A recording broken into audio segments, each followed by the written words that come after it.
ഒരു പാനിലേക്ക് അല്പം മാത്രം വെളിച്ചെണ്ണ ഒഴിച്ച് ചൂടാക്കി അതിലേക്ക് ഒരു 1/2 ടീസ്പൂൺ കടുകിട്ട് പൊട്ടിക്കാം. അതിലേക്ക് ഒരു 4 വറ്റൽമുളക് പൊട്ടിച്ചിടാം. ഇതിലേക്ക് ഒരു 5 അല്ലി വെളുത്തുള്ളി നല്ലപോലെ ചതച്ചിടാം.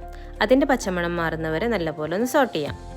ഇതിലേക്ക് ഒരു 3 മീഡിയം സൈസ് സവാള നല്ല സ്മോൾ പീസസ് ആക്കി അരിഞ്ഞതും കൂടെ ആഡ് ചെയ്യാം. ഇത് ഏകദേശം ഒരു 4 പീസ് പുട്ടിൻ്റെ കണക്കാണ് ഞാൻ പറയുന്നത്. ഇതിലേക്ക് ഒരു 4 വലിയ പച്ചമുളക് അരിഞ്ഞിടാം. അതിലേക്ക് ആവശ്യത്തിന് ഉപ്പ്, ഒരു 1/2 സ്പൂൺ മഞ്ഞൾപ്പൊടി ഇട്ട് നല്ലപോലെ വഴറ്റാം.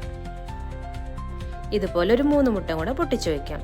അതിലേക്ക് ഒരു 1/2 ടീസ്പൂൺ കുരുമുളക് കൂടെ ആഡ് ചെയ്ത് കൊടുക്കാം. എന്നിട്ട് നല്ലപോലെ ചിക്കിപ്പരതി എടുക്കാം. ഇനി പറയാൻ പോകുന്ന ഐറ്റം തികച്ചും ഓപ്ഷണൽ ആട്ടോ. ഇത് ഞാൻ അമ്മയുടെ ചിക്കൻ കറിയിൽ നിന്ന് മോഷ്ടിച്ചതാട്ടോ, ഒരു പീസ് ചിക്കൻ. നല്ലപോലെ കൈകൊണ്ട് തന്നെ പൊട്ടിച്ച് പീസാക്കി എടുത്ത് അതും കൂടെ ഇട്ട് മിക്സ് ചെയ്യാം. ഇതൊരു 3-4 മിനിറ്റ് ലോ ഫ്ലെയിമിലിട്ട് നല്ലപോലെ മിക്സ് ചെയ്യാം. രാവിലെ ഉണ്ടാക്കിയ പുട്ടിൽ നിന്ന് ഒരു 4 പീസ് പുട്ട് ബാക്കി വന്നപ്പോൾ അത് ഞാനൊന്ന് സ്റ്റീം ചെയ്യാൻ വെച്ചിട്ടുണ്ടായിരുന്നു കേട്ടോ. അതും കൂടെ ഇതേപോലെ കുറച്ചിട്ട് നല്ലപോലെ മിക്സ് ചെയ്യാം. ഇങ്ങനെ ചെയ്താലും നമുക്ക് നല്ലപോലെ എല്ലാം കൂടെ മിക്സായി കിട്ടും. ഇങ്ങനെ ഒരു 5 മിനിറ്റ് മീഡിയം ഫ്ലെയിമിലിട്ട് നല്ലപോലെ മിക്സ് ചെയ്ത് കൊടുക്കാം. ഇതിലേക്ക് നമുക്ക് ഇഷ്ടമുള്ള പോലെ വെജിറ്റബിൾസോ ബീഫോ എന്ത് വേണമെങ്കിലും ആഡ് ചെയ്യാം കേട്ടോ. ഇതിപ്പോൾ ബേസിക്കായിട്ട് സിമ്പിളായിട്ടാണ് ഞാൻ മുട്ട വെച്ചും ചിക്കൻ വെച്ചിട്ടും ഉണ്ടാക്കിയത്. എന്നിട്ട് നമുക്ക് നല്ല ചൂടോടെ കൂടെ തന്നെ സെർവ് ചെയ്യാം. നല്ല ചൂടോടെ കഴിക്കുമ്പോൾ തന്നെ കേട്ടോ അതിൻ്റെ ഒരു ടേസ്റ്റ് വരുന്നത്.